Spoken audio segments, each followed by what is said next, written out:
This recording was brought to you by Church of Christ. Church of Christ.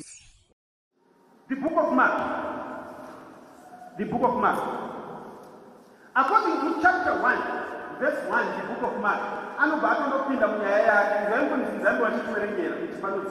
Mark chapter 1, verse 1. Mark chapter 1, verse 1.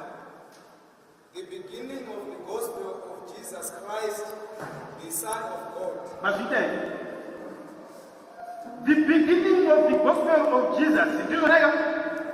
The Son of identity.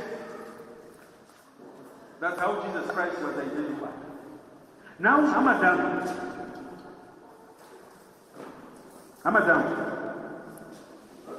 Without the package, we say the understanding about any way you.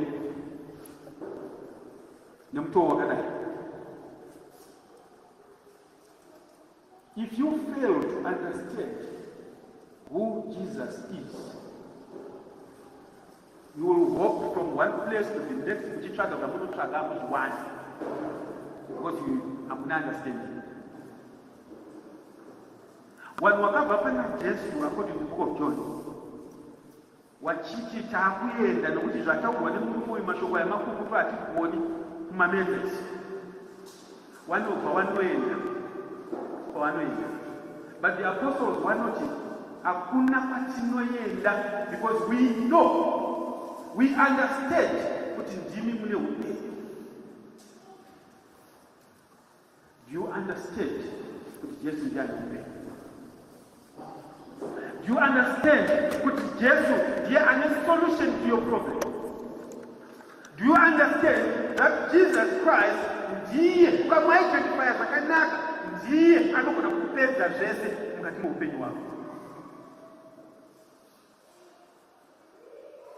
but nokuda kokuti iye zvinezvi tadzokera kuira nekuidentify Jesu nezvinhu tabatarasika. That's why we are identifying Jesus nemakomo. That's why we are identifying Jesus nevanu ari kunzi maprophets.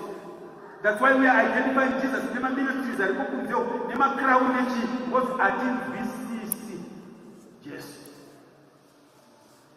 Vanomunzwisisa vanoziva who Jesus is. So, as you'll be reading the Gospels, pamuchawerenga maGospels, ndiri kukumbira kuti understand Jesus' divine identity and authority kuburikidza nemateachings ake. Jesu akati adzidzisa vanhu wakati anodzidzisa with what? Authority. Tozvakataura. Akasiyana nemascribes nemasadducees nemapharisees. Why? Because he teaches with authority. Wachibva wabvunza vanhu wakati ndiani akamupa this authority? Who is this man? Authority hainayo kushamisa. He is, and will forever be the Son of God. That's why he has that authority. Now, if you speak with an authoritative scriptural voice or divine voice, Mwari vanopindura. Nditendere kuti tikei mamwe madomasi vijana. And I give statement one church. And ndambotaura kana mai vakaremera. That's a text. And one thing chinoitika ndechekuti amai vakaremerwa mumba hamuite rugare nekuti kokufarira mvura. Nekuti anotoka kukisheni ndiani? Ndaamai anotoka kudaini ndiani? Kubedroom ndiani? Munofarira kuti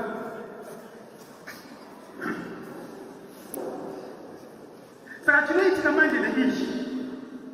Baba pawanoenda pamabvi vatinonyengetera kuti Mwari ndibatsirei mai washanduka, mamudzi haasi kupera ya baba.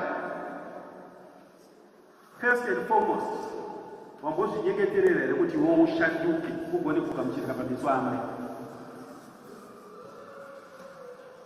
And likewise, amai zvavanonyengeterera baba kuti washanduke, iwo wangoshandukawo here pane zvavanonzi nababa izvi neizvi. Kana kuti mumba inenge iri iya yekutizvo tanga washanduka iwewe, ini ndozoita sei? Andozvatiitani? Kune wanoshanda wese nakakozi muno. Tanga waisa yako apa iwewe. Inozoisa uyani? Andozvatiitani? Pasaya angotizvo no. Iyangu first. Simungatienzani, tanga iwewe. Saka munoshanduka sei naimbo? Chii chiri kushaikwa? Identity yaJesu. Jesu akamboti kudii pamusoro pamararamiro edu sababa nani? Namuchete. But tinotokwira mabhazi kuenda kubhinga muna tete. Tete uyai kuti ngadzirise kuno jasa Jesu zvaramba. Tete uyai kuti ngadzirise kupi? Kutokwira bhazi kuenda kubig falls. Kutokwira bhazi kunokurosa border. Kuti aiwa kunokuzvanetsa. Kana Jesu asvikazi. Manje zvikakazi pana Jesu tete unozvikona. Zviri kundobva the way you identify. Identity yamunoita attached to Jesus muri mumba menyu. Ndo imwe kukonzera maproblem atina nhasi. Atiri kuramba tichitenderera nawo aya. Atichakwira makomo, atichaenda kunobvunzira, atichaenda zviri kubva ipapo. Kuti tikaidentify Jesu zvisiri. So let us identify Jesus. Ne-authority iri mumateachings ake. Wamwe wakataura wachitiwo anotaura ne-authority. Why? Because he spoke on behalf of God. He spoke on behalf of God. Kana Mwari wataura jananomira. Hapana. That's why Jesus spoke with all authority. Because he identified himself with God. Ndosaka aiti inina baba tirichi.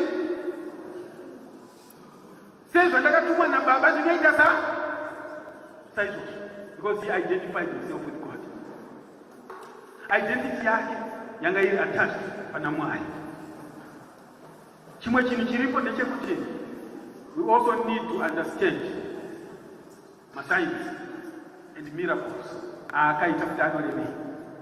According to the book of John chapter 20 verse 30 and verse 31, Bible rinoyarobva rataura richiti Jesu akaita zvakawanda, but izvi zvakanyorwa kuti muite sei? Mutende. Simple.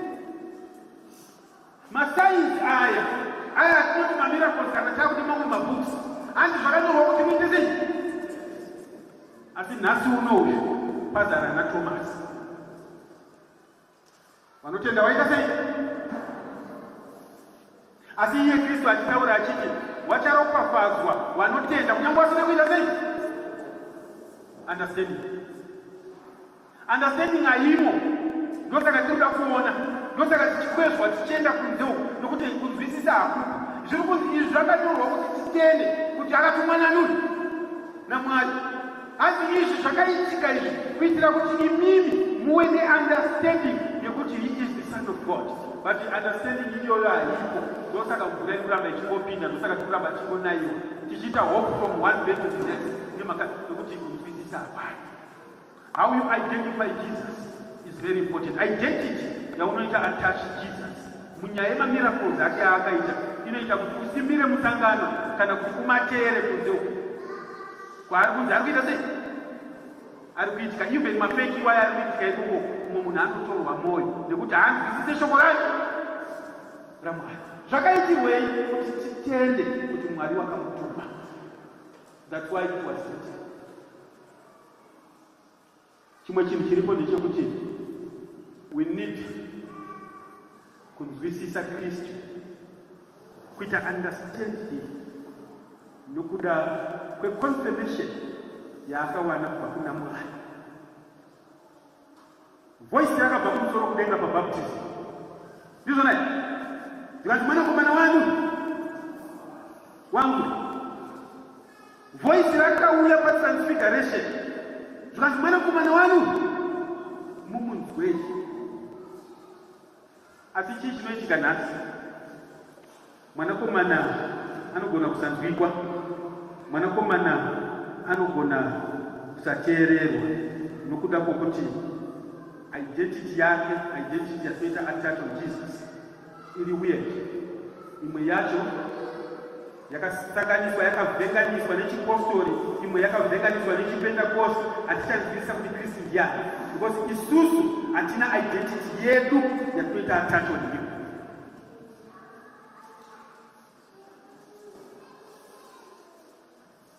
Ana maiyo munozviziva here? Muri kuona vanhu varume avo makaroorana navo, vamunoti varume venyama, munovaziva nini? Wana amwe na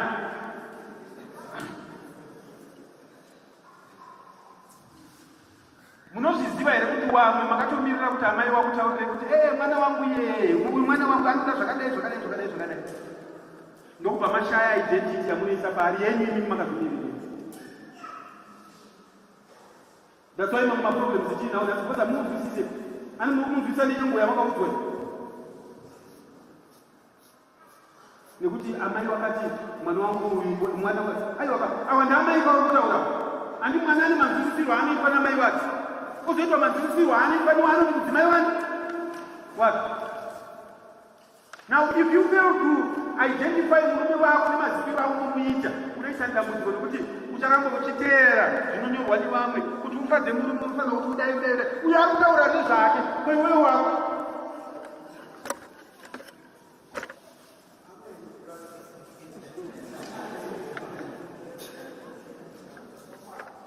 Murume unofanira kuisirawo makendona izvozvo osvikaomba akadai akadai nyamba murume kudaisomusedhitionalisti zvake zvimapindura anobasa zve anenge basa nazvo mazvikobva kumi pamaplatform echina chimadzimani yini kudaione identity yani yenyu pamume venyu yamunoziva kuti homwakuvakavaizika zvakadai but kumba kunomu murume wangu ndinomuziva kumakira zvakadai zvakadai zvakadai zvakadai nekuti zvataurwa nekumwe kuti zvomuisire makendo imuzva matinowaridza pasi manje samutokobva auya anosvika otarisa so chiwo ichi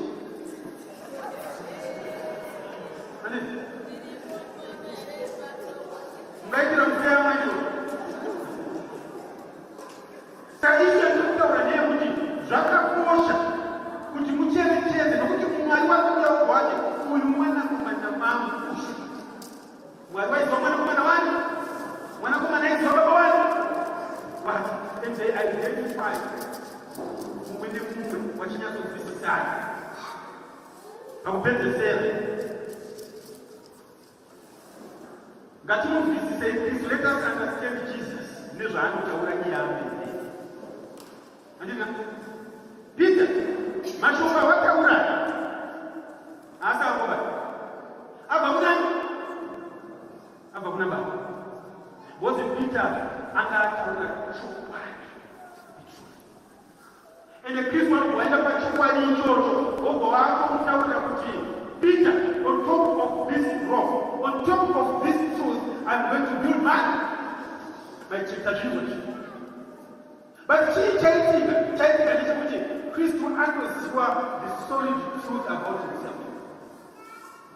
Chawataura chinochokwadi about I'm the expected Messiah, I'm the Messiah, I'm the Christ. Takuwa mission hiyo ya kukosha. Mtaka template ya tataura, anotaura achiti. Ininababa kirimu. Please, apana kunzi ininababa kiribangwe, bakazi ininababa kirichi mumwe. Wanuziwa kukosha kwa language iri Bible. Wanuziwa kukosha ile kwa grammar iri Bible. Yaka kukosha. Mumwe. I am the Father of God. Saka mchitaura hiyo. Ma I am wachitaura. Kune wanoda zvavo kupiwa naMwari on the providence side. Anotaura achiti I am. Ndizvona the bread. And bread yakaiswa yekuwa hivi. Saka paanouya achiti I am the bread. Vanhu vaibvisa kuti chingwa chinoshi chaizwa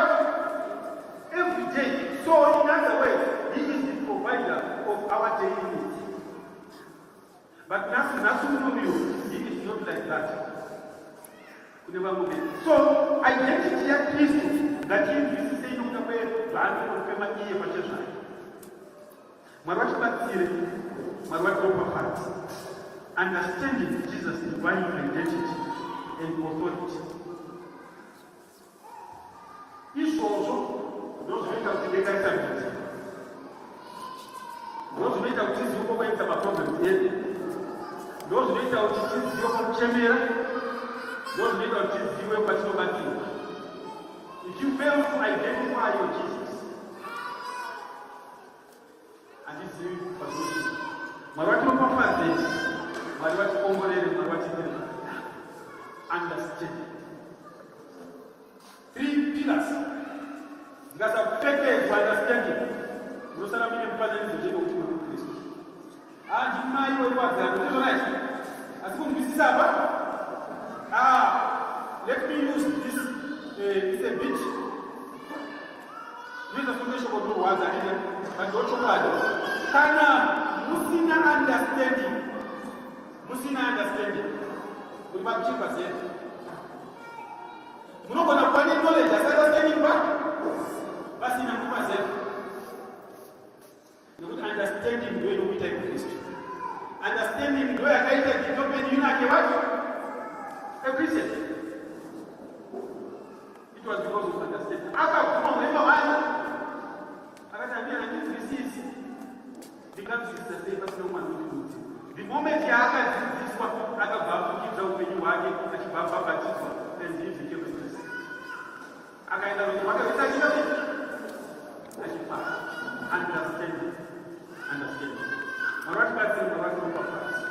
Regai tifunire panguva ino nyonga. Ngoriwe. Ona teiboda kwe.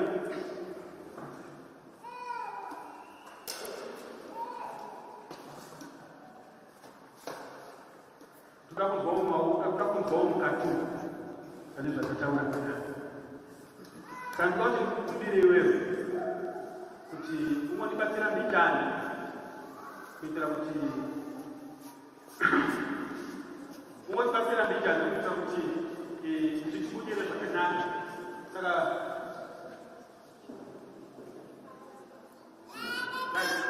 pane vane ndanditsandirizira izvi. Pane vane vauda kutakura here zvakataura. Hakutakura midzi. Ndizvona pane zvauda kutakudza makasununguka ine kutakudza chibatsirei. Ukamzvira kuiswa zvese mumambrela ekuchete. Pane zvauda kuwedzera, pane zvauda kutakudza, kana vane makomenti kana zvimwe zvinhu. Please, yanguva ino kuti tisvike panguva kurukura in the next 10 minutes. 10 minutes.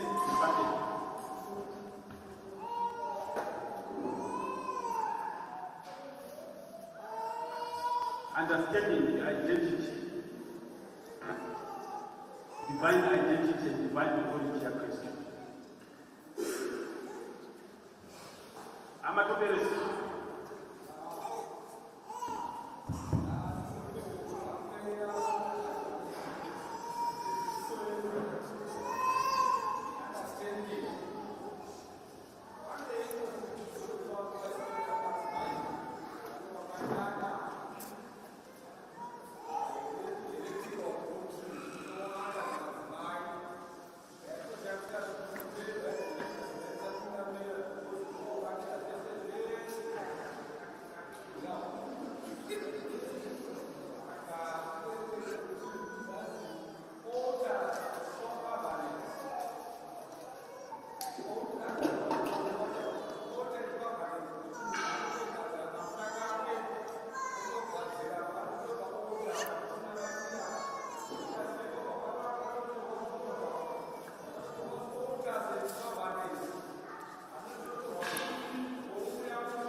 mazita enyulu brother Toperesi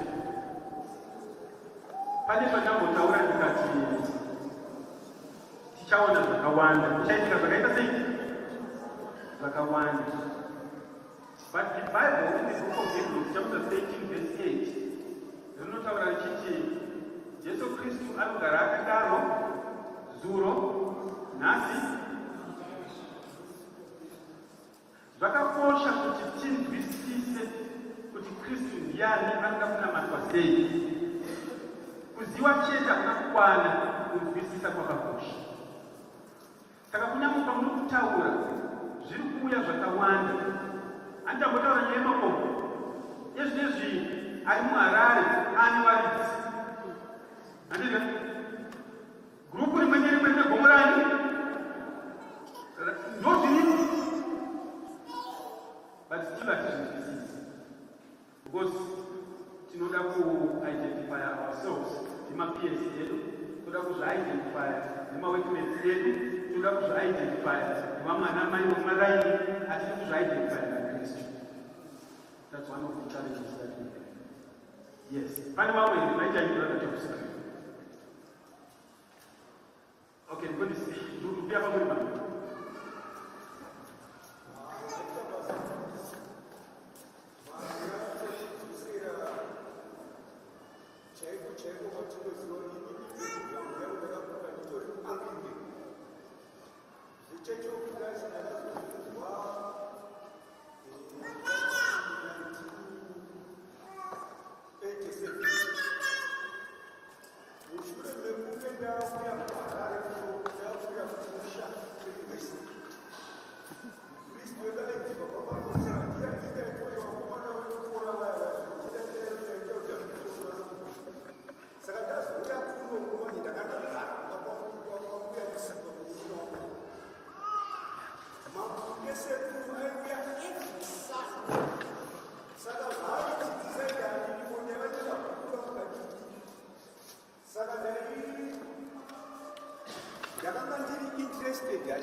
Saka ndaibvunza ndichinyora pasi, ndanyora pasi ndaizoenda kumusha manje kuna mai WhatsApp. Ndakanoti bhuga naiye baba nino hozi anga ari munina wamai akaroora, akanga akaroora mai nino anga ari Bishop Makona Makona. Saka nekabhuku kangu kaya ndaienda manje ndonovhura zvinyorwa zvandaipiwa navakuru kuti chechi imwe chete, rubhabhatidzo rumwe chete. Indikati kwese zvatinangonzi mvura pamhanza rubhabhatidzo rwuri pano wakazondidzinga ipapo. Pandazobva kuya ndakauya kunogwaifu ndakanosimuka pamberi pechechi ndanyatsonzwisisa kuti zveshuwa kubhabhatidzwa kunowa kupinda mumvura kuchifanana nemvura. Saka ndikuda kuti nditini zvechokwadi chinhu chinonzi understanding ndo chinoshepa even ekriseni. Saka mufundisi ndoda kukutenda izvukuru kwazvo nekuti teaching yamaita ndo root yandakanzwa ine kuziva kuti Kristu. Asi nhasi vanhu hatisi kukwanisa kunge tichinyatsodzwa kuti tiri kumboitei. Imo muno chaimo munogona kutadza kunzwisisa kuti wakunzwisisa kuti chii. Saka munhu uzvigone kuzviyera pachikero kuti zvadzidzwa izvimwe wanoita kuda kuwabatei. Exercise wega uchitaura munzira uchiedza kutaura zvanga zvekutaurwa namufuzi uchikwanisa uri mwana izvo zvichaita kuti zvinhu zvigare kudatirikurowa. Saka kunzwa ndidzosera kuti rightly divide. So teach us to how to divide rightly when those who make a church iyo ine ruponeso dzimwe dzese hadzina aimuri imunhuzondati vaita basa mufundisi. Tinopedzesera maticha akaita seivavawo akatarisa inini mumwe nemumwe ane chipo chake. Kana munhu achigona kudzidzisa munomuchengeterei akagara pasi. Use this man to teach us. Use that man to teach about evangelism. Toperesi. Saka zvikoingaita kushanda kuti vangaita maticha echitiri ekuti munokura mawana information yezvamwari zvinenge zvakanaka maita basa kuti mwari amukombo Tatenda mazita zikuru. Chakumbira hapana mambo hapa.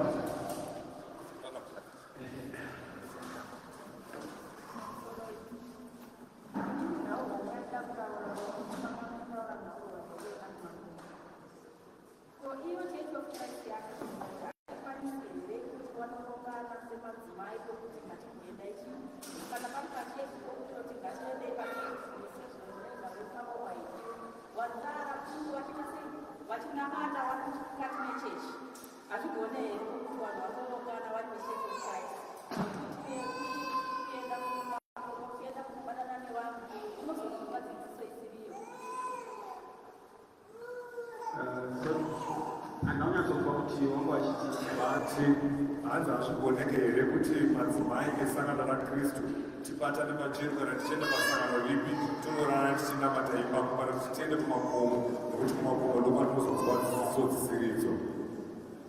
Mazita ipa vatinochenda zvikuru dambudziko ratinaro nderekuda kufambidzana nezvo. But in a religion, please, this is the warning. Muchitendero mukunamata Mwari nguva yatiri moyekupedzisira. Hatina zvinongwa zvachatadzisa. Uye let us be alert nemhaka yekuti false teachers, false teachings, dzidziso dzenzvimbo dzakawandisa. Ende vanhu vanodzudza vakawandisa. Yes, let us not kunocherechedza kuvaita caution one another. Mamwe wakuya nepoint yekuti ko isusu tingatadza here ainokuti madzimai vanozviita zvokuti zvavanongoenda kuma-all night avo vachienda vachinonamata zvinoizvozvo vanozviita mukuungano kwavo semadzimai. Asi maungana semadzimai maita ma-all night enyu ndiri kukumbirawo kune vanoenda kunze vachinotora dzidziso dzekunze musatikanganisirawo vamwe zvenyu dzekunze dzisiipo motitorerawo yaKristu ndo yakuya muchigara pakati penyu nekuti zvokunze zvinonakidza zvizvi tudzidzise inokuya kunokuya kotakatadii kuti chigodai takatadii kuti chigodai ndosaka iye zvino izvi pane shoko rinongotenderera sekuti chingwa nozviziva nyaya ndauta zvekuchingwa noiziva wasakuru vanozviziva zvokuti zvinozonzi nemadzimai varume tinovakunda vafarisa ngavachipe mukanda muone naikuzve competition zvazofemisa handisi nyaya ito ndiri kuita compliment one another. It's all about complimenting one another, not what competition. Naichirise rogo wachiwo mungoti vamai vakapfeka trouser ndinaine bhesa kwanza zvinobuda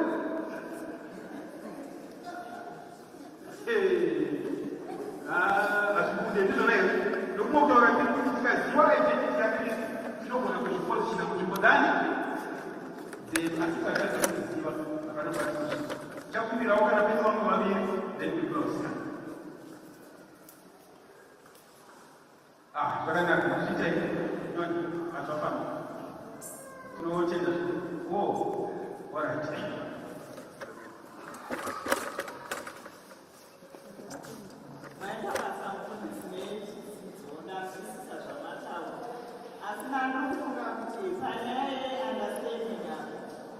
Zvakakosha kuti inini seruramo ndizvinzwisise first kuita self-introspection nekuti pamwe pacho shoko richitaurwa oro ndichidzidza nezveshoko raMwari ndiri kutarisa kuti shamwari yangu ipanesido iye abatwa neshoko here kana kuti zvitaurwa zvakanangana naye kana kuti varume vari kuti shoko iri nderemadzimai madzimai achiti shoko iri nderevarume.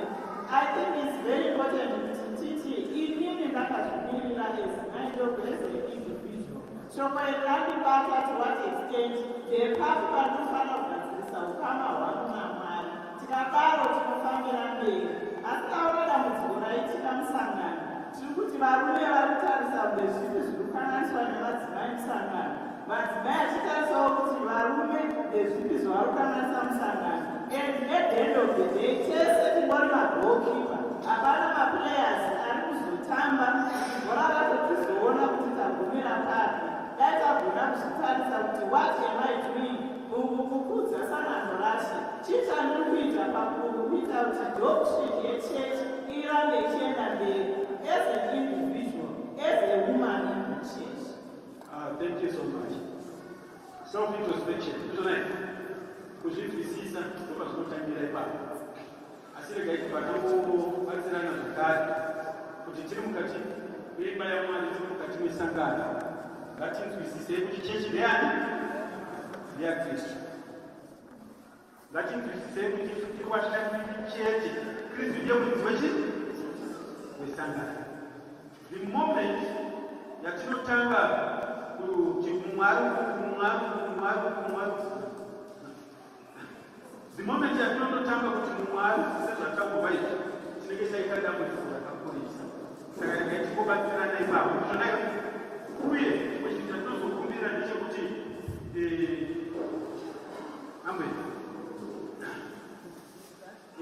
kana muri mumba andika munozviziva ambopise muriwo nemunhu kuti ndikakuona ukamuzvikonei kauzwa ukakuti uzavezonei zvizvandiga tiri musangano ngatirege kuita zvinhu zviribatikri kuti tirasisane titsause mamwe tiite sei kune kutonga kukuru kuri pamberi nekuti zvimwe zvinhu zviri kuitwa mukati mesangano nevarume nemadzimai zviri kuitwa nekuda handinonyatsoda chaiko kuti tirasisane zvinoraita nekuti munhu ari kuyatsoa kuti vazvipo musangano raKristu dzidziso iyi hamuna asi ari kuuya nayo chete gashirai chete zvinoraita then anobatsira kuita kosi kumagrowth edu achikude manje vanotanga kusiyana navo vanotanga kuita sei nguva zhinji instead of being productive takupedza tichizimura chidzimura moto asichabuda manje saka mukati mesangano zvetasirei kuokumeizvanana zvichibudire zvakanaka saka tichakutaura mashoma zvokuti fanika chirungu kadiki nekuti do not fix it if it is not broken.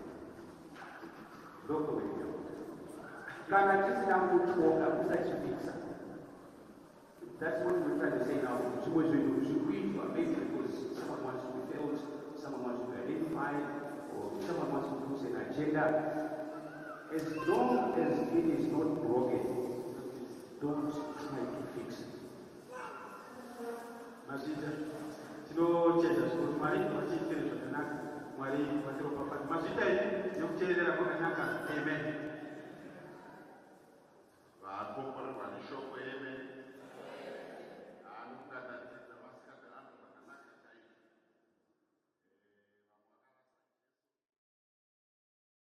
Church of Christ.